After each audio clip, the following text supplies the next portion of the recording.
त्यांनी काम केलेलं आहे. त्यांनी अनेक निबंध स्पर्धेत, बौद्धिक स्पर्धेत पारितोषिके मिळवली आहेत आणि त्यांना वाचनाची आणि व्याख्याने ऐकण्याची खूप आवड आहे.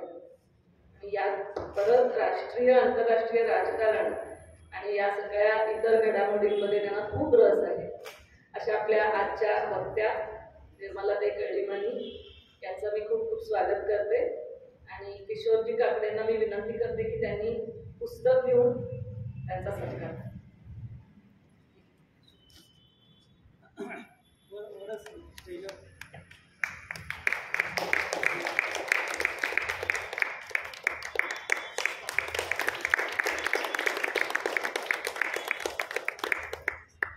निर्मलाताईंना विनंती करते की त्यांनी आपल्या व्याख्यानाला सुरुवात करावी.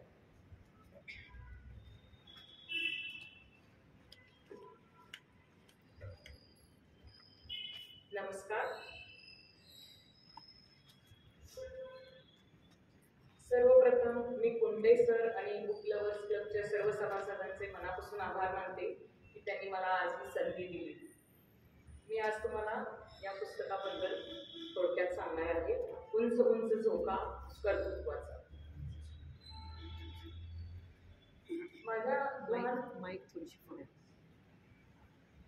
माझ्या लहानपणी माझ्या घरी रोज 3-4 वर्तमानपत्र, 3-4 मासिकं यायची.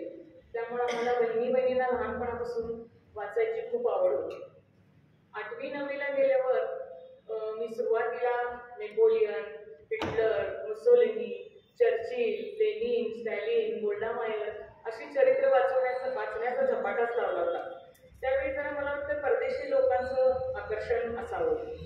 मग नंतर मी JRD टाटा, यशवंतराव चव्हाण, शिवाजी महाराज, टिळक, गांधी अशी बरीच पुस्तकं वाचली. नेताजी सुभाषचंद्र बोस. नंतर महाविद्यालयीन जीवनात कथा कादंबऱ्यांच्या बरोबर मला म्हणजे बंगाली पार्श्वभूमी, केरळची पार्श्वभूमी किंवा पाश्चात्य पार्श्वभूमी अशा याच्यावरच्या कथा कादंबऱ्या वाचायला आवडायच्या. म्हणजे शांता शेळकेंच्या 4 जणी वगैरे आहेत.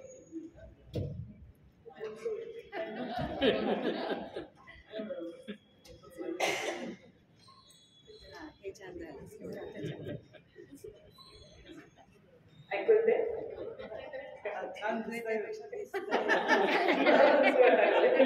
झोका घेतल्यासारखं. महाविद्यालयीन जीवनात कथा कादंबऱ्यांच्या बरोबर बंगाली, केरळी, पाश्चात्य पार्श्वभूमीवरची कथानकं वाचली. शांता शेळकेंच्या 4 जणी सारखी पुस्तकं 2-2दा 3-3दा वाचली. पौराणिक, ऐतिहासिक क्लासिक्स जसं श्रीमान योगी, राहू, झेप, झुंज, मृत्युंजय, ययाती या पुस्तकांची अनेक वेळा पारायण केली. मी कधी तत्वज्ञान, समीक्षा अशी गंभीर विषयावरची पुस्तकं वाचायला गेले नाही. पु ल देशपांडे, शंकर पाटील, मिरासदार यांना एन्जॉय केलं. पण एकूण यशस्वी लोकांच्या जीवन प्रवासाबद्दल पहिल्यापासून एक प्रकारचं कुतूहल होतं. त्यामुळे चरित्र हा प्रकार मी जास्त वाचला. तसेच आपल्या आयुष्यात आपण काही विशेष करू शकलो नाही याची भरपाई किंवा समाधान ही पुस्तकं वाचून केलं असंही म्हणता येईल. आज मी काही थोड्या अपरिचित अशा विशेष वलय नसलेल्या कर्तृत्ववान महिलांच्या बाबत बोलण्याचा प्रयत्न करणार आहे. मी चांगली श्रोता आहे, चांगली वाचक आहे, पण बोलायला कितपत जमतं बघूया. आज मी ज्या पुस्तकाचा तुम्हाला परिचय करून देणार आहे त्याचं नाव आहे उंच उंच झोका कर्तृत्वाचा. त्याच्या लेखिका आहेत शुभदा पटवर्धन आणि पुण्याच्या उन्मेष प्रकाशननं हे पुस्तक प्रकाशित केलेलं आहे. लेखिकेने या पुस्तकात काही कर्तृत्ववान स्त्रियांच्या कार्याचा आलेख प्रस्तुत केला आहे. शुभदा पटवर्धन यांचं रिपोर्टिंग, एडिटिंग, पब्लिक रिलेशन, सूत्रसंचालन अशा पत्रकारितेच्या विविध शाखांतून संचार करताना अनेक कर्तृत्वशालींशी जवळून परिचय झाला. वेगळ्या वाटेवरून चालण्याची त्यांची जिद्द भावल्याने या थोड्याशा अप्रकाशित, अवलयांकित कर्तृत्ववान व्यक्तिमत्वाची समाजाला ओळख करून द्यावी असे त्यांना वाटू लागले. लोकसत्ताच्या चतुरा या तुलनेमध्ये त्यांना ही संधी मिळाली आणि जीवनशैली या सदरामध्ये त्यांनी या महिलांच्या बद्दल लिहायला सुरुवात केली. आणि हे सदर लिहिताना त्यांच्या असं लक्षात आलं की लोकांना फक्त ग्लॅमरस लोकांच्या बद्दलच आवडतं काही नाही आहे. वेगळं काहीतरी करणाऱ्या ज्या व्यक्ती आहेत त्यांचं पण लोकांना आवडतं. त्यामुळे वाचकांकडून या सदराची उत्साहानं दखल घेतली जाऊ लागली. त्यामुळे लेखिकेला पण हौस आली आणि तिनं हा प्रवास जोमानं चालू ठेवला. तो प्रवास शुभदाताईंसाठी आनंददायी होता, तर वाचकांसाठी प्रेरणादायी होता. प्रत्येकीची वाट थोडी वेगळी पण आव्हानांनी भरलेली आणि त्याला धैर्याने सामोरे जात प्रत्येकीच्या कर्तृत्वाचा झोका उंच उंच जात होता. केल्याने होत आहे रे ही उक्ती या सर्वांनी सार्थ केली होती. या सदरामुळे लेखिकेची अनेकांशी मैत्री झाली. हळूहळू वाचकही अशा धडपड्या महिलांची नावं त्यांना सुचवू लागले आणि लेखिका लिहितच गेली. मग लोकांनी असं सुचवलं की याचं एक पुस्तक करा. मग लेखिकेला वाटलं अशी भरपूर पुस्तकं आहेत, त्यात आणि भर कशाला. पण वाचकांच्या आग्रहामुळे हे पुस्तक तयार झालं असं त्या म्हणतात. लेखिकेनं साध्या सोप्या भाषेत या वेगळ्या वाटेवरून चालणाऱ्या नारी शक्तीशी गप्पा मारलेल्या आहेत. त्यांना बोलतं परत त्यांच्या वाटचालीबद्दल आपली काय निरीक्षणं आहेत ती नोंदवली आहेत. लेखिका म्हणते, झुलणारा झोका प्रत्येक स्त्री मनाला भावतो, पण जोपर्यंत तो हळूहळू झुलत असतो तोपर्यंत प्रत्येकीला तो सुखद वाटतो. आणि जेव्हा हा झोका जोरात उंच उंच जाऊ लागतो तेव्हा फक्त कणखर मनाच्या स्त्रियाच आलेल्या त्या प्रसंगाला तोंड देऊ शकतात. असा उंच उंच झोका घेणाऱ्या मैत्रिणींची ही कहाणी आहे. त्यातील काही चेहरे परिचित आहेत तर काही अपरिचित आहेत. आजकाल स्त्रियांना भरपूर स्वातंत्र्य, शिक्षण घ्यायला मिळतं, कर्तृत्व सिद्ध करायला विविध क्षेत्रांचा अवकाश मिळत आहे. पण फक्त 10-15 वर्षापूर्वी अशी परिस्थिती नव्हती. आज काळ प्रचंड वेगाने बदलत आहे. आज सुद्धा भारतीय स्त्रीला घरदार आणि आपलं काही कर्तृत्व हे करायचं असलं तर दोन्हीही बघावं लागतं. पुरुषांच्या पेक्षा जास्त जबाबदारी सांभाळायला लागते. एखादीच अशी नशीबवान असते की तिला नवऱ्याची पूर्ण साथ मिळते. नाहीतर घर आणि ऑफिस या दोन्ही आघाड्या सांभाळत महिलांना आपल्या व्यावसायिक कर्तृत्वाचं मोल चुकवावं लागतं. आज मी ज्यांची कहाणी सांगणार आहे त्यांनी जगावेगळं असं काही केलेले नाहीये. जसं सुनीता विल्यम्स अवकाशात गेली आणि काही तांत्रिक कारणामुळे ती तिथं 4-5 महिने अडकून राहिली. त्यावेळचा तिचा लढा अतूट धैर्याचा आणि संयमाचा होता, तिला मानाचा मुजरा. पण या सर्व स्त्रिया सामान्य म्हणाव्यात अशाच होत्या. पण त्यांनी आयुष्यातील संकटांना न डगमगता तोंड दिले, प्रवाहाविरुद्ध जायचे धाडस दाखवले. त्यामुळे त्यांचे तर आयुष्य झगमगून गेलेच, पण त्याचबरोबर लहान सहान गोष्टीचा भाऊ करत स्वतःला कमी समजणाऱ्या महिला वर्गाला त्या नक्कीच मार्गदर्शक आणि प्रेरणादायी आहेत असे मला मनापासून वाटते. म्हणून यातल्या 4-5 जणींची मी तुम्हाला ओळख करून देणार आहे. नवऱ्याची नोकरी बदलीची असेल आणि त्याचा कर्तृत्वाचा वारू चोफेर उधळला असेल तर त्याला साथ देण्यासाठी बाई काय करते, आपण मागं राहते आणि घर सांभाळते, आपल्या करिअरवर पाणी सोडते आणि मनात कुंठत राहते. ही व्यथा मला वाटते बऱ्याचशा शिक्षित महिलांची आहे. पण नवऱ्याबरोबर बदलीच्या ठिकाणी राहून स्वतःचे करिअर फुलविणाऱ्या सानिया खरोखरच भाग्यवान आहेत असं मला वाटतं. त्यांनी परिस्थितीचा बाऊ न करता लेखन क्षेत्रात आपलं करिअर करायचं ठरवलं. करिअर आणि नवऱ्याला साथ याची उत्तम सांगड घालत त्यांनी बराच काळ महाराष्ट्राबाहेर आणि बराच काळ जपानमध्ये घालवला. त्यानंतर बऱ्याच तोट्यांच्या बरोबर एक मोठा फायदा म्हणजे आपलं जग विस्तारत जातं, आपली दृष्टी विस्तारत जाते. सांस्कृतिक फरकामुळे वरवरचं जगणं खूप वेगळं वाटतं आपल्याला, पण सुख, दुःख, आनंद, एकटेपणा या भावना सार्वत्रिकच असतात. बदलीमुळं हे जग औषधीच आहे याची मला कल्पना होती. त्यामुळे मी कुठल्याही गोष्टीची साठवणूक करत नव्हते असं त्या म्हणतात. पण भेटलेली माणसं आणि आलेले अनुभव साठवणं मला खूप आवडायचं, मला खूप भावायचं, म्हणून मी ते केलं. स्थलांतरमध्ये उत्तर कर्नाटक तिथलं वातावरण होतं. अवकाशमध्ये तामिळ आणि मराठी भाषा आणि प्रांत ठरवून त्यांनी लिहिलं. ओमियाकोमध्ये 3 कथा पूर्ण जपानी पार्श्वभूमीवरच्या आहेत. त्यांच्या मते त्यांची पात्र कुठल्याच विशिष्ट जाती धर्माची नाही. याच दृष्टिकोनातून त्यांनी सानिया हे नाव धारण केलं आहे. त्यांच्यामध्ये नाव आडनाव जेव्हा आपण सांगतो तेव्हा त्याला अनेक संदर्भ येतात आणि ते त्यांना नको होतं. स्त्रियांच्या दमदार साहित्यामुळे मराठी साहित्य विश्वात सानिया या नावाभोवती एक कुतूहलाचे आणि कौतुकाचे वलय निर्माण झाले आहे. वाचकांशी नाते जुळले ते सानिया या नावानेच. त्यांच्यामध्ये लेखकाचं मन सदैव जागृत असतं. तुम्ही एकदा वाचन करायला लागला, तुम्हाला वाचन आवडायला लागलं, त्यात रमायला लागला, तर त्याच्यासारखा दुसरा आनंद नाही असं त्या म्हणतात. पण ही पुस्तक मैत्री जोपासावी लागते, पुस्तकांना वेळ द्यावा लागतो. सानियांना सामाजिक गोष्टीवर भाष्य करण्यापेक्षा मानवी संबंध आणि नाती यात रस आहे.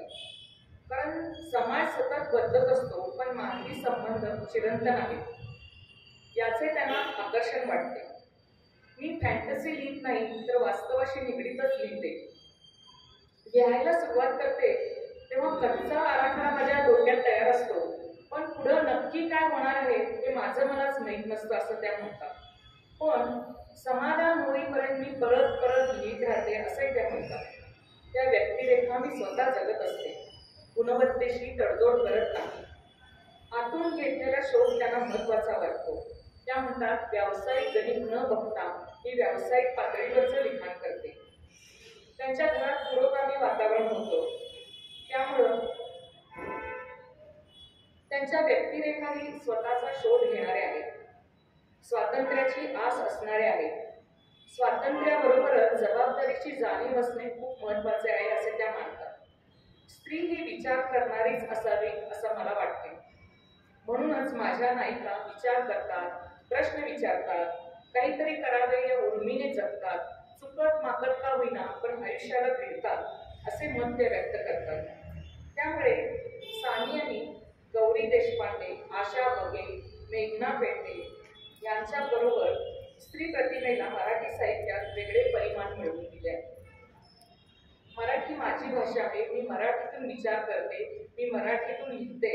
मराठीशी माझे घट्ट नाते आहे, पण मातृभाषेबरोबर व्यवहार भाषा म्हणून प्रत्येक स्त्रीनं इंग्लिशही शिकावी असं त्या म्हणतात. भाषेमुळे संस्कार संस्कृतीशी नाते जुळते, नाहीतर तुमची संवेदनशीलता, संवाद शक्ती, कल्पनाशक्तीचा ऱ्हास होतो हे सतत लक्षात ठेवावे असं त्या म्हणतात. सानियांच्या या विचार प्रक्रियेचे प्रतिबिंब आपल्याला अवकाश, आवर्तन, स्थलांतर या त्यांच्या साहित्यकृतीतून नक्कीच लक्षात येते. आपली दुसरी नायिका म्हणजे नंदिनी वजे यांची जीवन कहाणी. मला वाटते आपण आता सगळ्यांचं दूरदर्शन मालिकांचं जरा वेळ कमी झालंय, पण पूर्वी सगळेजण मनापासून दूरदर्शन मालिका पाहत होतो आणि त्या मालिका पाहताना आपल्याला असं वाटायचं की ही नायिकेची जी फलफट चालली आहे, खरंच आयुष्यात एवढी दुःख असतात का? एक दुःख आजच्या भागात, उद्या दुसऱ्या भागात दुसरं दुःख. पण नंदिनी वजेंचं आयुष्य खरंच तसंच आहे. त्या मालिकेतल्या नायिकेसारखंच आहे त्यांचं. अगदी लहान असताना वडील गेले. नातेवाईकांच्या मिंध्यात राहण्यापेक्षा जेमतेम अक्षराची ओळख असलेल्या आईनं काहीतरी धडपड करून एका बिस्किटाच्या कारखान्यात नोकरी मिळवली. पण बिस्किटाचा कारखाना आणि घर इतकं लांब होतं की लहानग्या नंदिनीला सोडायचं कुठं हा प्रश्न आला. त्यामुळे 5 वर्षाच्या नंदिनीची रवानगी ग्रँड रोडच्या सेवा सदन अनाथ आश्रमात झाली. वडिलांना काळा नाही तर आईला परिस्थितीनं दूर केलं. त्या अनाथ आश्रमात राहत असताना 6वीला गेल्यावर नंदिनीनं तिथल्या लॉन्ड्रीत काम करून पैसे मिळवायला सुरुवात केली. तिचं आयुष्य बरं चाललं होतं, पण तिच्या डोक्यात एक काळजी कायम होती की 11वी झाल्यावर काय करायचं, 11वी नंतर अनाथ आश्रमात राहायला देत नाही, काय करायचं हा तिच्या डोक्यात सतत विचार असायचा. पण त्याच वेळी श्री रामचंद्र वजे यांच्याशी तिची ओळख झाली आणि तिची कहाणी कळल्यावर रामचंद्र वजेंनी पुढाकार घेऊन तिला लग्नाला मागणी घातली आणि तिचा विवाह झाला. आणि विवाहानंतर प्रथमच आयुष्यात तिला स्वतःचं घर मिळालं, आर्थिक स्थैर्य मिळालं, कालांतरानं 2 गोंडस मुलं झाली. सगळं काही सुखात चालू होतं, पण नियतीला काय हे सुख बघवलं नाही आणि रामचंद्र वजेंची अचानक नोकरी गेली. त्या नोकरी गेल्या धक्क्याने ते इतके खचले की त्यांनी सिगारेट ओढायला सुरुवात केली आणि इतकी सिगारेट ओढायला लागली की ते चेन्स नव्हतं झाले. नंदिनीनं काय विचार केला, नवऱ्याला नोकरी नाही तर आपण तरी काहीतरी प्रयत्न करावा म्हणून तिनं डबे द्यायला सुरुवात केली. त्या डबे देण्याच्या कामात ते तिला मदत करत होते वजे, पण तरी पण ते मनाने इतके खचले होते की हळूहळू ते चेन स्मोकर झाले, त्यांची फुफ्फुसं निकामी होऊन ते गेले. आणि नंदिनी आणि त्यांच्या आजारपणात होते नव्हते ते सगळे पैसे संपले. आणि नंदिनी आणि तिची मुलं अक्षरशः अन्नाला मोताच झाली. पण खडतर लहानपणापासून नंदिनीला अडचणीची जणू सवय झाली होती. संकटाचा भाऊ केला तर ते संकट तुम्हाला खाऊनच टाकतं, आणि दुःख हे काय कायमचं नसतं या विचारानं नंदिनीनं कंबर कसली. रक्ताची नाती तोंड फिरवतात तेव्हा आजूबाजूचे लोक मदतीसाठी येतात. सोसायटीतल्या लोकांनी मुलांच्या शिक्षणासाठी मदत केली. मुलांचं वर्ष वाया जाऊ नये म्हणून अगतिक नंदिनीला ती मदत स्वीकारावी लागली. संकट एकामागून येतच असतात, त्यातच नंदिनीच्या पायाचं ऑपरेशन करावे लागले. याच वेळी वझेंचे जुने मित्र अरुण मोरे अगदी देवासारखे मदतीला धावून आले. त्यांना वझेंच्या मृत्यूनंतर त्यांच्या कुटुंबाची अशी अवस्था झाली असेल याची कल्पना नव्हती. मित्रधर्माला जागून त्यांनी आपल्या नव्या प्रॉडक्टचे मार्केटिंग करायची नोकरी नंदिनीला ऑफर केली. पण नंदिनी म्हणते, मार्केटिंग मधला म सुद्धा मला माहीत नव्हता, शिक्षण नव्हतं आणि मी मार्केटिंग करणार होते. मोरेंच्या फॉर्च्यून केअर कंपनीचे product Fortune care pyramid rust converter हे नाव सुद्धा मला न अडकवता घेता येत नव्हतं. लोकांनी मोरेंना फळ्यात काढले, पण मी लंबी रेस का घोडा होते हे बहुतेक मोरेंनी जाणलं असावं असं ती म्हणते. मोरे प्रेझेंटेशन द्यावे तेव्हा नंदिनी अगदी लक्षपूर्वक ऐकायची, शब्द लक्षात ठेवायचा प्रयत्न करायची. पहिले 6 महिने अडकण्यातच गेले. तिथपासून सुरुवात करून नंदिनी म्हणते, आज मी वाटेल तेवढ्या लोकांना कन्व्हिन्स करू शकते. मोठ्या मोठ्या टेक्निकल इंजिनियर लोकांच्या बरोबर मी डील करू शकते, एवढी मी एक्सपर्ट झाले आहे. पण मला इथे पोचेपर्यंत 5 वर्ष लागली. इति नंदिनी.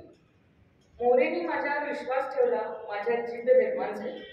संधी मिळाली आहे तर मागं सरायचं नाही, यशस्वी होऊनच दाखवायचे या उर्मीने मी कामाला लागले होते. या क्षेत्रात काम करणारी मी एकटी स्त्री आहे असं त्या सांगतात. ज्या कंपनीत मी नोकरीला होते तिथं मी आज डायरेक्टर म्हणून काम करते असं त्या अभिमानाने सांगतात. फ्युचर केअरचे हे प्रॉडक्ट लोखंड गंजू नये म्हणून वापरले जाते. उन्हाळा, पावसाळा, हिवाळा अशा विविध हवामानात वर्ष 2 वर्ष ट्रायल रिपोर्ट समाधानकारक आले मगच ऑर्डर मिळायची. त्यामुळे हे काम म्हणजे खूप संयमाची परीक्षा असायची. महाराष्ट्रात त्यावेळी जे प्रॉडक्ट होते ते खूप कुचकामी होते. त्यामुळे महाराष्ट्र सरकारने इंजिनिअरिंग रिसर्च इन्स्टिट्यूटकडे म्हणजेच मेरीकडे चौकशी केली की नवीन काही प्रॉडक्ट आहे का. त्याच वेळी मेरीकडे फॉर्च्यून केअरचे ट्रायल चालू होत्या. 30 ट्रायलपर्यंत या प्रॉडक्टनं तग धरला आणि ते सिलेक्ट झाले. मेरीने हे प्रॉडक्ट सावित्री कामारली धरणासाठी पाठवले आणि फॉर्च्यून केअरचे नाव कर्णोपकर्णी झाले.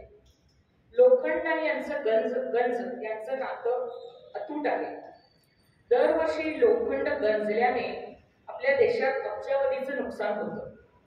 भारत मोठ्या प्रमाणावर लोखंड आयात करतो, त्यामुळे आपल्याला लोखंड थोडं महाग पण पडतं. अनेक टनाचे धरणाचे अजस्त्र दरवाजे सुद्धा लहानसं बोग पडून निकामी होतात. त्यावेळी मोठं नुकसान होतं. अशा वेळी फॉर्च्यून केअरचे उत्पादन गोड्या पाण्यात, खाऱ्या पाण्यात, बॉयलरमध्येही यशस्वी ठरले. Central bureau of irrigation and पॉवरच्या प्रदर्शनात यानंतर मोठी संधी मिळाली. बड्या हस्तींच्या ओळखी झाल्या आणि दिल्लीचा दरवाजा खुला झाला. चमेरा, सलाल, पुरीसारख्या पाकिस्तानी सीमेजवळची कामे मिळाली. अशा धोकादायक भागात ही बाई एकटीच येते त्याचं लोकांना कौतुक वाटायचं आणि आश्चर्य पण वाटायचं. बुलढाणा जिल्ह्यात तर ही बाई रेडियल गेटवर, टीव्ही टॉवरवर कशी चढते हे बघायला स्त्रिया यायच्या. त्यांना खूप म्हणजे कौतुक वाटायचं त्यांचं. टीव्ही टॉवरवर एवढा भन्नाट वारा असतो की तुम्ही बेसावत असला तर चक्क तुम्ही उडून जाऊ शकतो. थर्मल पॉवर स्टेशनवर 0 बल्बच्या उजेडात मी पाण्याच्या पातळीपर्यंत जाऊन येते असं त्या म्हणतात. लोक मला धोका पत्करू नका म्हणून सांगतात, पण मला ते पटत नाही. आपल्या प्रॉडक्टकडून काही चूक राहू नये त्याच्यावर माझा कटाक्ष असतो. मोरेंनी जो विश्वास माझ्यावर दाखवलाय त्याला मला त्याची परतफेड करायची आहे. कारण त्यांच्यामुळेच मी आज जिथं जाते तिथं मला रेड कार्पेटचा मान मिळतो हेही त्या अभिमानाने सांगतात. व्यावसायिक शिक्षणाशिवाय फक्त जिद्दीच्या जोरावर कष्टाने आयुष्यात काय मिळवता येते याचे नंदिनी या जिद्दे जागते उदाहरण आहे असं मला वाटतं. आजकाल आपण सतत अमुक वारले तमुक वारले फार तरुण वयात गेले कशानं तर हार्ट अटॅकनं हे वरचेवर ऐकतो.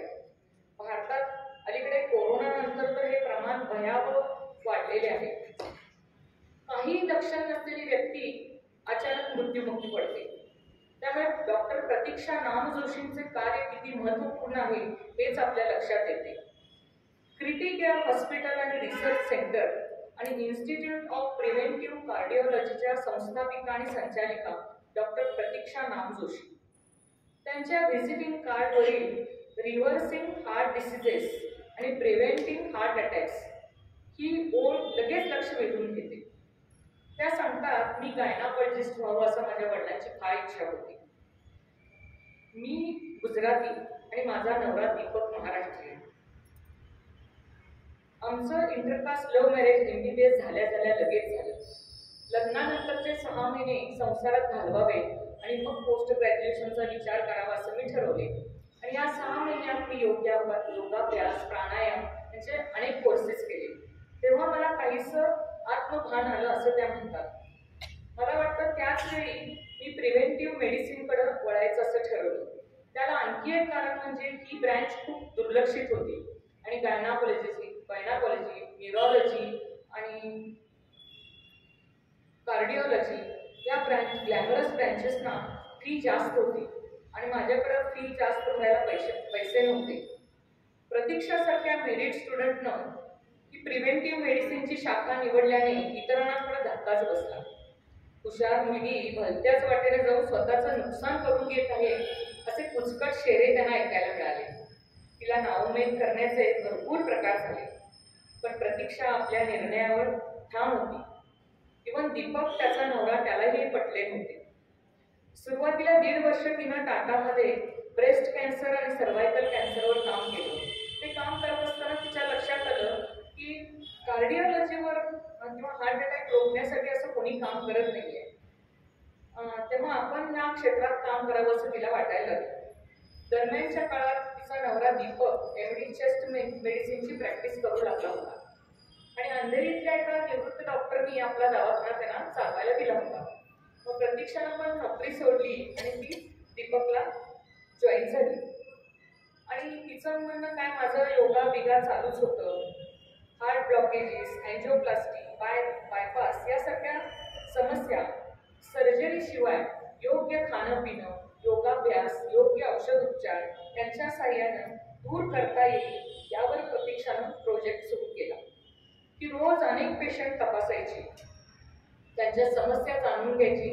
तेव्हा तिच्या लक्षात आलं की बऱ्याच ऑपरेशन झालेल्या पेशंटच्या समस्या तशाच आहेत. त्यापेक्षा डाएट, योगाभ्यास आणि औषधे यांचा मिळून होणारा परिणाम योग्य दिसत होता. आणि त्याच वेळी आमच्याकडे सोपान गायकवाडची केस आली. अँजिओप्लास्टी करायला गेल्या सोपानला डॉक्टरनी सांगितलं की लगेच बायपास करून घे, नाहीतर तुझं काही खरं नाहीये. हातात पैसा नसल्यानं सोपान नाईलाजानं आमच्याकडे आला. रडकुंडीला आलेल्या सोपानची केस दीपककडून प्रतीक्षाने घेतली. शेवटचा पर्याय दिसत असल्याने सोपानही तयार झाला. मी सांगेन तसं पथ्य पाणी करायचं, दारू, नॉनव्हेज, सिगारेट वर्ज, सांगेल तो योगाभ्यास, वेळेवर औषधं हे करायचं हे तिनं सांगितलं. त्यानंही ते सगळं तंतोतंत 6 महिने केलं. 6 महिन्यात त्याचं 15 किलो वजन कमी झालं आणि तो रोज 5 ते 6 किलोमीटर चालू लागला. हे आश्चर्यकारक निकाल पाहिल्यावर दीपकचाही त्यावर विश्वास बसू लागला. सुरुवातीला फक्त ॲलोपॅथीवरच त्याचा भरोसा होता. सोपानच्या रिकव्हरी नंतर यात काहीतरी तथ्य आहे जाणून बरेचसे पेशंट आमच्याकडे येऊ लागले. कार्डिओलॉजीच्या क्षेत्रात खूप माल प्रॅक्टिस आहे हे आम्ही ऐकून होतो, पण येणारे पेशंट जो आखो देखा हाल सांगायचे त्याने आम्ही हादरूनच गेलो. गरज नसताना बायपास करायची, जेव्हा बायपासची गरज असते तेव्हा पहिला अँजिओप्लास्टी करायची, नंतर बायपास करायची, असे रॅकेट सुरू होते. माणूस मरणाच्या भीतीने आगतिक होतो. यातून समाजाला बाहेर काढले पाहिजे या विचाराने इन्स्टिट्यूट ऑफ प्रिव्हेंटिव्ह कार्डिओलॉजी काढायचे प्रतीक्षाने निर्धार केला. आपली वाट वेगळी आहे हे प्रतीक्षाने जाणले होते. प्रवाहाच्या विरुद्ध जायला धैर्य लागते, ते तिच्याकडे होते. प्रचंड इच्छाशक्ती लागते, ती पण तिच्याकडे होती. दीपकनेही मदत केली.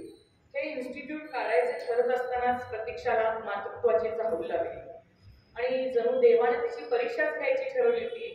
तिच्या प्रीमॅच्युअर जुळ्या मुली जन्मल्या आणि त्याच्यानंतर तिच्या हे लक्षात आलं की दोन्ही मुलींचं वजन जेमतेम 1 किलो होतं आणि भरीसभर 4 महिन्याचं असताना असं लक्षात आलं की त्या दोन्ही मुलींना डोळ्याला कमी दिसतंय आणि त्यानंतर 5व्या महिन्यात त्या दोघींना पण चष्मा लावायला लागला. घरातल्या सगळ्यांना खूप वाईट वाटलं, पण प्रतीक्षा सकारात्मक होती. ती म्हणाली, चष्मा तर चष्मा, त्या पाहू तर शकतात ना, नाहीतर अशा प्रकारच्या केसेसमध्ये 80% मुलांना अंधत्व येतं. तसं झालं असतं तर घरात 2 अंधड्या प्रीमॅच्युअर मुली असत्या आणि प्रतीक्षाला त्यांची अखंड तैनात करत घरी राहावं लागलं असतं. अशा अवघड परिस्थितीत प्रतीक्षानं धीर सोडला नाही. इन्स्टिट्यूटचा विचार मनातनं काढला नाही. सकाळचा वेळ ती इन्स्टिट्यूटसाठी द्यायची आणि त्यानंतरचा वेळ मुलींसाठी, असं तिनं नियोजन केलं होतं. तिच्या अनेक डॉक्टर मैत्रिणी, संसार, मुले यात रमल्या होत्या. त्यावेळी दृष्टीदोष असणाऱ्या, वजनाने कमी असणाऱ्या मुलींचं सर्व व्यवस्थित करून प्रतीक्षा आपल्या ध्येयपूर्तीसाठी धडपडत होती. कारण लहानपणापासून एक खोलीत राहून प्रसंगी रस्त्यावर अभ्यास केलेल्या प्रतीक्षामध्ये अपार जिद्द होती. 12वीला 98% मार्क मिळवून तिनं KEM मध्ये मेरिटवर ऍडमिशन मिळवलं. MDला ती दुसरी आली. हे सगळं करत असताना ती ट्युशन घेत होती. पेपर तपासणी करून पैसे मिळवत होती. ती म्हणते, देवाच्या दयेनं माझी स्मरणशक्ती खूप चांगली आहे. मी पेशंट बघितला की त्याची हिस्ट्री सगळी मला आठवते, त्याचा फोन नंबर पर्यंत मला सगळं आठवतं. त्यामुळे माझा देवावर खूप विश्वास आहे. मोठ्या मोठ्या डॉक्टरांच्या मुलांना कॉलेजमध्ये सगळीकडे फेवर केलं जायचं, पण तिचं म्हणणं आहे, पैशानं तुम्ही ऍडमिशन घेऊ शकता, पण डॉक्टरी स्किल तुमच्याकडे येऊ शकते का? गुणवत्ता आणि क्षमतेच्या जोरावरच डॉक्टरी पेशात सर्व करायला लागते. हा तिला आत्मविश्वास होता. त्यामुळे प्रतीक्षाच्या इन्स्टिट्यूटला अल्पावधीतच समाज मान्यता मिळाली. सर्व प्रकारच्या चाचण्या आणि अत्याधुनिक तंत्रज्ञान उपलब्ध असलेले हे एकमेव सेंटर आहे आणि प्रतीक्षा अभिमानाने हे सांगते की इथं सर्व तपासण्या स्वस्तात होतात. त्यामुळे आणि प्रतीक्षाचा सक्सेस रेट जवळजवळ 90% आहे. त्यामुळे साऊथ मुंबईमधल्या एका पेशंटनं प्रतीक्षाला आणि एक शाखा काढण्यासाठी मोफत जमीन दिली. तर खोपोलीच्या एका पेशंटनं 400 एकर जमीन तिला दिलेली आहे आणि प्रतीक्षानं तिथं वेलनेस सेंटर काढायचा तिचा विचार आहे. कारण आज साऱ्या जगातून तिच्याकडे पेशंट येत आहेत. हेल्दी हार्ट असोसिएशनची तिनं स्थापना केली आहे. ज्या पेशंटना 10-15 दिवसानंतर तुम्ही मरणार आहात असं सांगितलं होतं, असे जवळजवळ 600 अत्यवस्थ पेशंट नुसते बरेच झाले नाही तर मस्त जीवन जगत आहेत. प्रतीक्षाला अजून बरंच काही करायचं आहे. कारण आज भारतात हार्ट अटॅक सायलेंट एपिडेमिक झाला आहे. 15 वर्षापूर्वी भारतात तासाला 100 पर्यंत माणसं हार्ट अटॅकने मरत होती, पण आता ते प्रमाण 12% वाढले आहे. तिच्यामध्ये हार्ट अटॅक लगेच येत नसतो. बरेच दिवस तुमचे ब्लॉकेजेस तयार होत असतात. म्हणून जर तुम्ही जीवनशैलीमध्येच फरक केला तर ब्लॉकेजेस होणार नाही. म्हणून आपण जीवनशैलीमध्ये बदल केला पाहिजे. प्रतीक्षा म्हणते की सर्जरीच्या विरुद्ध नाही. जिथं गरज असेल तिथं सर्जरी केलीच पाहिजे, पण कारण नसताना सर्जरी करण्याच्या मी विरोधात आहे. खोटे रिपोर्ट, फिअर सायकोसिसच्या विरोधात आहे. मोठे मोठे हॉस्पिटल, नामवंत डॉक्टर जेव्हा या गैरप्रकारांना फूस देतात ते बघून खूप वाईट वाटते. अशा गैरप्रवृत्तीच्या संगनमताविरुद्ध धैर्याने सामोरे जाणारी डॉक्टर प्रतीक्षा नक्कीच प्रेरणादायी आहे असं मला वाटतं. JJ स्कूल ऑफ आर्ट्सची टेक्सटाईल मधली पदवी, सासामिरा टेक्सटाईल मधली पदव्युत्तर पदवी, all India handloom gold weavers centre येथे पदव्युत्तर संशोधन, टेक्टा UKची ज्वेलरी डिझायनिंगची पदवी, टेक्निकल बोर्ड सिरॅमिक्स आणि विलेज पॉटरीची पदविका, SNDT विद्यापीठातून BA विथ सायकॉलॉजी, SNDT विद्यापीठातून MA विथ सोशॉलॉजी, आणि मुंबई विद्यापीठाची पर्सोनल मॅनेजमेंटची पदव्युत्तर पत्रिका. इतक्या सर्व पदव्या मिळवणारी स्त्री वयाच्या दुसऱ्या वर्षी पोलिओने अपंगत्व आलेली गीता कॅस्टेलिनो आहे हे आपल्याला खरंच वाटत नाही. त्यांचे यूट्यूबवर पण खूप व्हिडिओ आहेत. स्वतःच्या अपंगत्वाचा जसा बाऊ केला तिला आवडत नाही, तसंच लोकांनी कीव केलेली सुद्धा तिला आवडत नाही. हीच सवय तिने इतरांनाही लावली आहे. 3 भावंडात गीता मधली. तिन्ही भावंड एकदम निरोगी होती, पण पोलिओ डोस द्यायच्या वेळीच बरोबर गीता आजारी पडली आणि त्याच काळात पोलिओनं तिच्यावर घाला घातला. आणि घराघराच्या लक्षात आले की गीताच्या वाट्याला आलेले भोग ते तिला आयुष्यभर भोगायचे आहे आणि त्याबरोबर कुटुंबाची पण सर्व परीक्षा आहे. सर्वजण हादरून गेले, पण यातून सर्वात प्रथम भानावर आली ती गीताची आई. तिने पुढचे आयुष्य गीताला व्यवस्थित जगण्यास लायक बनवण्यासाठी कंबर बसली. कारण गीता जे व्हायचे होते ते होऊन गेले होते. आईच्या या भूमिकेवरच माझ्या सर्व यशाचा डोलारा उभा आहे असे गीता कृतज्ञतेने म्हणते. आमच्या घरचं वातावरण बदलून गेलं. आई आणि मी आमचं दोघींचं एक विश्व तयार झालं. आम्ही दोघी सकाळी वाडिया हॉस्पिटलला जायचो. तिथं shock treatment, wax treatment, speech therapy आणि फिजिओथेरपी मला दिली जायची.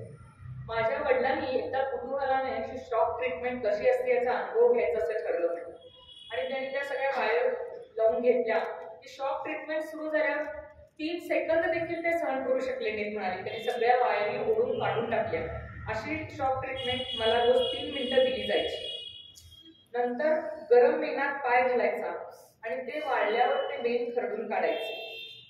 गीताच्या दोन्ही पायात आणि उजव्या हातात शक्ती नव्हती, फक्त डावा हात शाबूत होता. वाडिया हॉस्पिटलमधून मी आणि आई चौपाटीला जात असो.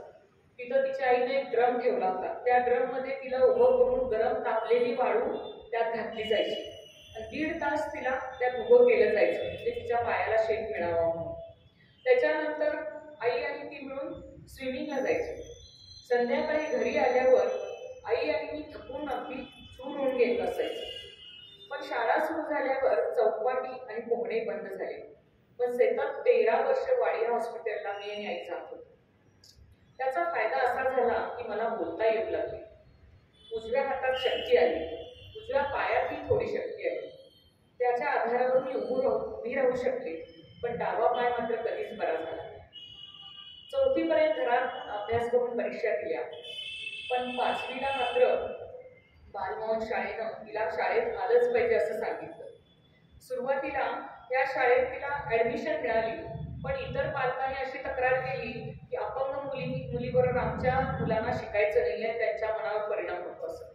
पण तिच्या वडिलांनी जाऊन बालमोहनच्या दादासाहेब रेगेंना पटवून सांगितल्यावर ते तयार झाले.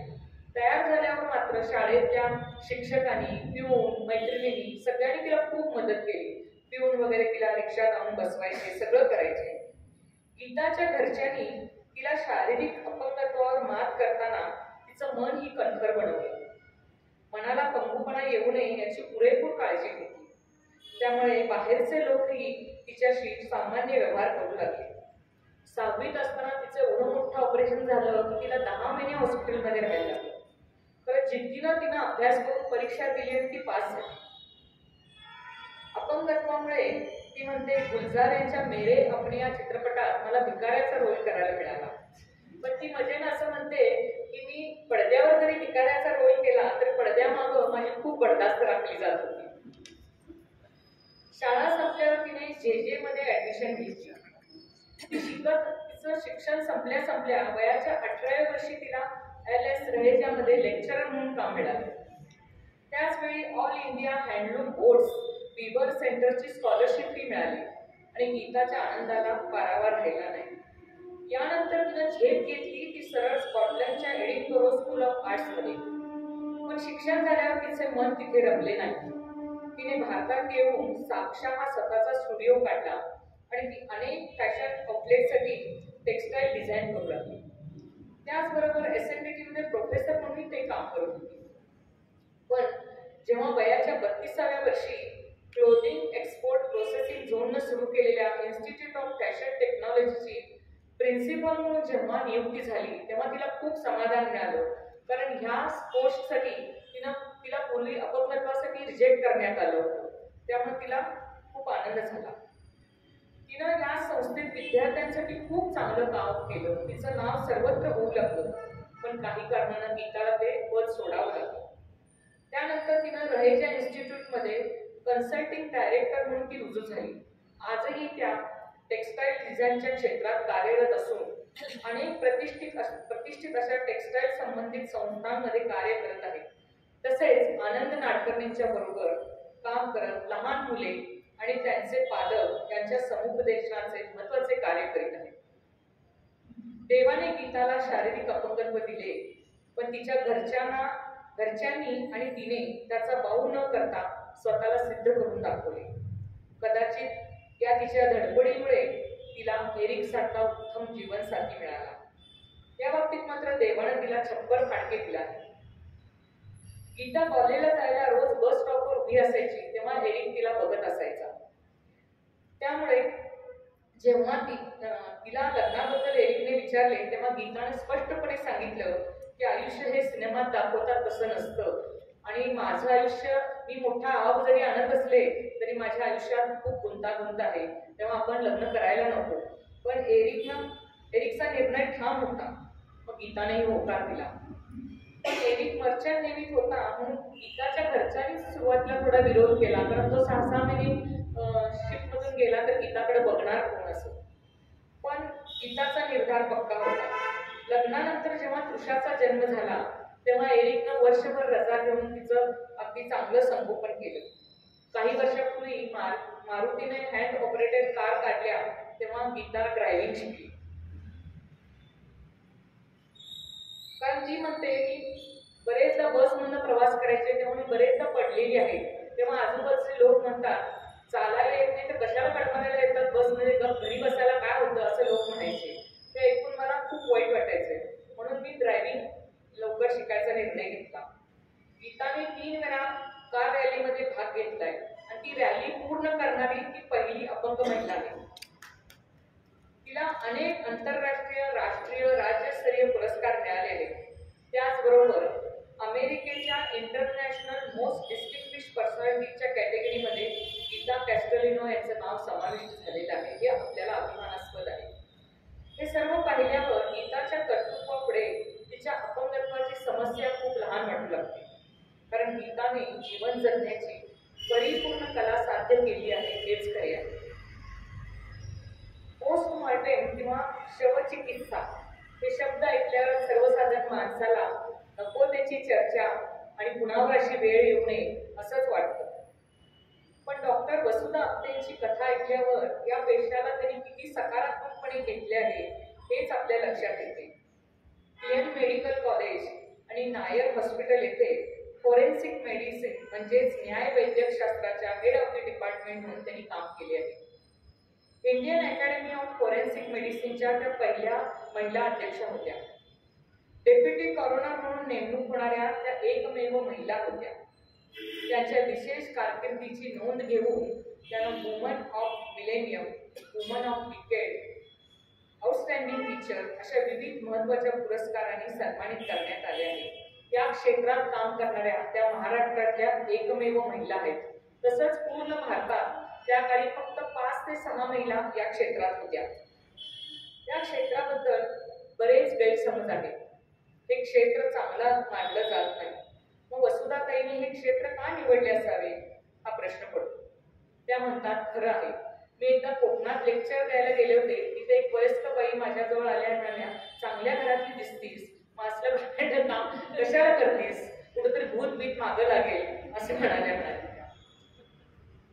लोक मला अनेक वेळा विचारतात तुम्हाला किळस येत नाही का, तुम्हाला भीती वाटत नाही का. पण त्या म्हणतात ना मला भीती वाटते ना किळस येते, कारण हे मानवतेचे व्रत मी जाणीवपूर्वक अंगीकारले आहे. रुग्णांची सेवा करणारे खूप जण असतात, पण या क्षेत्रात मृत्यूनंतरही मानवतेची सेवा करता येते. मृतदेहालाही न्याय मिळवून देता येतो. म्हणून मी हे व्रत अंगीकारलं आहे. शवचिकित्सा करून आम्ही जे निष्कर्ष काढतो ते न्यायालयापुढे सादर केले जातात आणि आरोपीला शिक्षा होते. यासाठी वसुधाताईंना वरचेवर कोर्टात जावे लागते. त्याचा त्यांनी कधीच भाव केला नाही.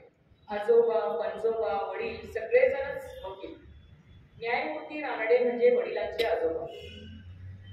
पण त्यांना मनापासून मेडिकलची आवड होती. तेव्हा मेडिकल आणि कायदा या दोन्ही क्षेत्रांची सांगड घालून त्यांनी स्वखुशीनं हे क्षेत्र निवडलं. कोर्टात वकील लोक आडवे तिडवे प्रश्न विचारतात, पण आपले काम चोख असेल तर कशाला घाबरायचे? उलट वरचेवर कोर्टात गेल्याने मोजून मापून बोलायची सवय होते. आपण काय बोलतो त्याचा काय परिणाम होऊ शकतो हे लक्षात घेऊन बोलले जाते. कोणतेही संदर्भ सुटत नाही असे त्यांचे मान्य आहे. MBBS झाल्या झाल्या लगेच त्यांचाही प्रेमविवाह झाला. पाठोपाठ मुले झाली. त्यामुळे शिक्षणात खंड पडला. मग 7-8 वर्षाच्या अंतराने जिद्दीने त्यांनी MD केले. त्याच्या पाठोपाठ LLB केले आणि मुले लहान असल्यामुळे रेसिडेन्शियल पोस्ट करता येत नाही म्हणून पॅथॉलॉजी आणि बॅक्टेरियोलॉजीमध्ये MD केले. फोरेन्सिक मेडिसिनचा अनुभव घेतला. घर आणि काम या दुहेरी आघाडीवर लढताना नियोजनबद्ध कामाची सवय लागली असे त्यांचे म्हणणे आहे. घरची कामे करताना त्या अभ्यासाच्या टेप ऐकायच्या आणि दवाखान्याला जाताना प्रवासात असताना त्याचे त्या मनन आणि चिंतन करायच्या. करिअर नंतर घरातली कामे हा कामातला बदल मला खूप आवडायचा. मी एकटी आजही 50 लोकांचा स्वयंपाक करू शकते हे त्या आवर्जून सांगतात. उकडीचे मोदक ही माझी खासियत आहे असंही सांगतात. मी कविता पण करते, मनापासून जगते. दोन्ही क्षेत्र, घर आणि माझं करिअर हे दोन्ही मी मनापासून जगते. कोणत्याही अनैसर्गिक किंवा संशयास्पद मृत्यूच्या बाबतीत शवविच्छेदन करावंच लागतं. अपघात, विषारी दारूचे बळी अशा गोष्टीसाठी पण करावं लागतं. वसुधाताईंच्या मते फोरेन्सिक मेडिसिन म्हणजे zone of interaction between medicine and law. त्यांच्या व्यावसायिक जीवनात त्यांना विविध प्रकारची माणसे आणि परिस्थितीला सामोरे जावे लागते.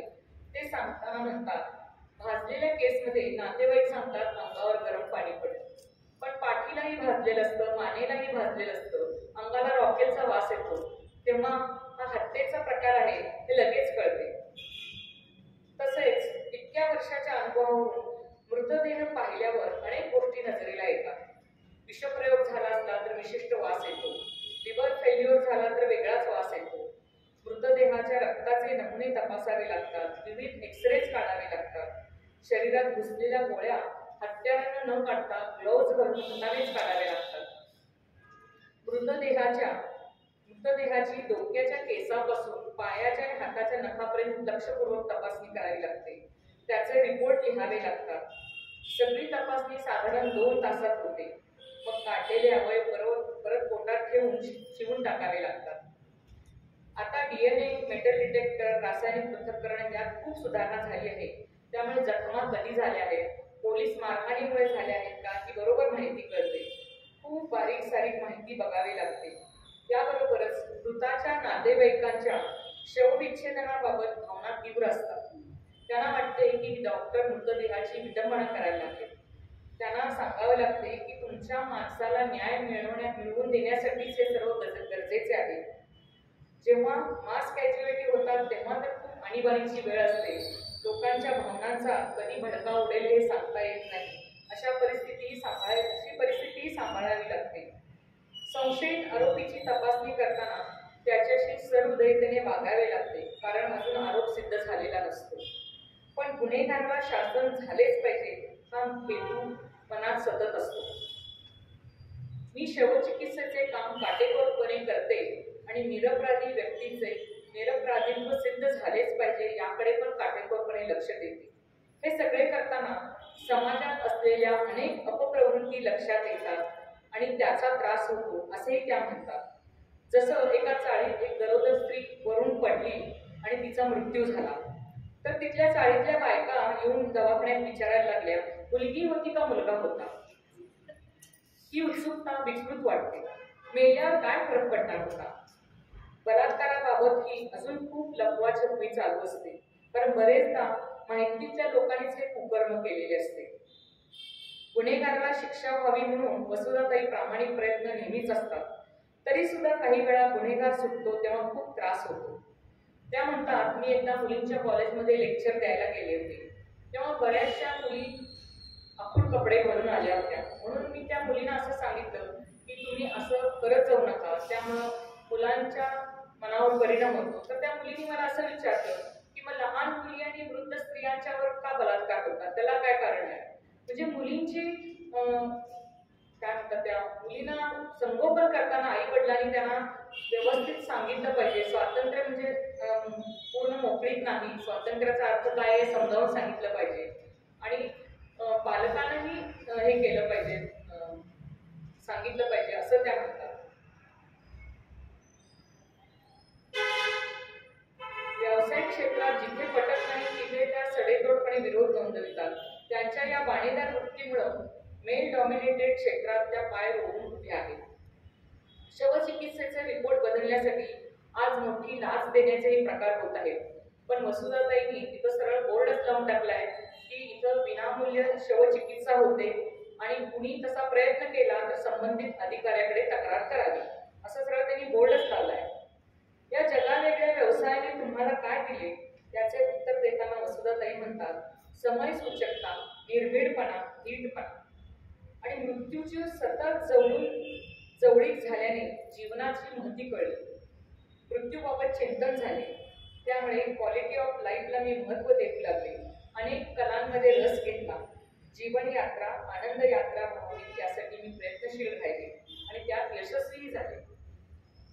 अशा मनावर टेन्शन आणणाऱ्या क्षेत्रात राहूनही त्याची सकारात्मक आपल्याला सर्वांनाच प्रेरणादायक आहे असे मला वाटते.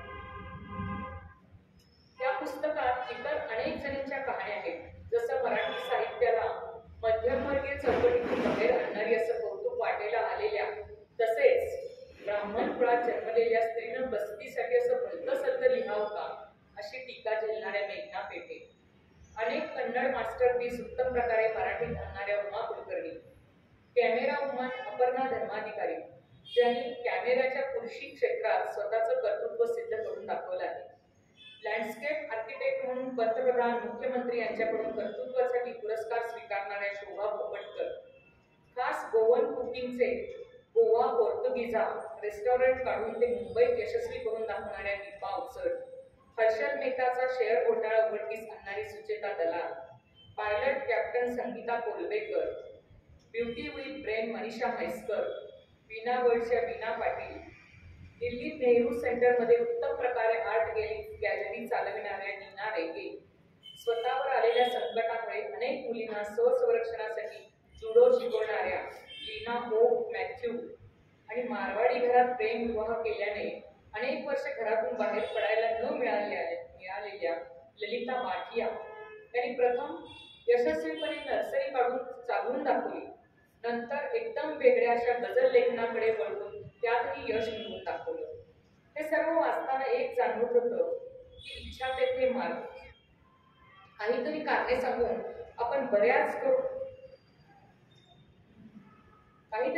सांगून आपण आपला बचाव करून आपलंच नुकसान करून घेतो.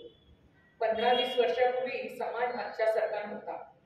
त्यावेळी थोडं प्रवाहाविरुद्ध जाऊन स्वतःला सिद्ध करणे अवघड होते. तुलनात्मक दृष्ट्या आज इंटरनेटमुळे खूपशा गोष्टी एका टॅपवर होतात. ह्या सर्व जणींना प्रत्यक्षात खूप धडपडावे लागले, पण त्यांनी ते करून दाखवून अनेकांना प्रेरणा दिली आहे हेच खरे. आयुष्यात यशस्वी झाल्यावर किंवा यशस्वीपणे कार्यरत राहणे यासारखा आनंद दुसरा नाही. आत्मविश्वास हा मला वाटतं स्त्रीचा सर्वात महत्त्वाचा दागिना आहे. म्हणून या सर्व कर्तृत्वशालिनींचे कर्तृत्व पाहिल्यावर निसर्गाने जरी स्त्री पुरुषात फरक केला असला तरी स्त्रिया किती सुंदरपणे स्वतःला सिद्ध करू शकतात याचीच ही सर्व उत्तम उदाहरणे आहेत असे मला वाटते. त्या नारी शक्तीला त्रिवार नमन. धन्यवाद.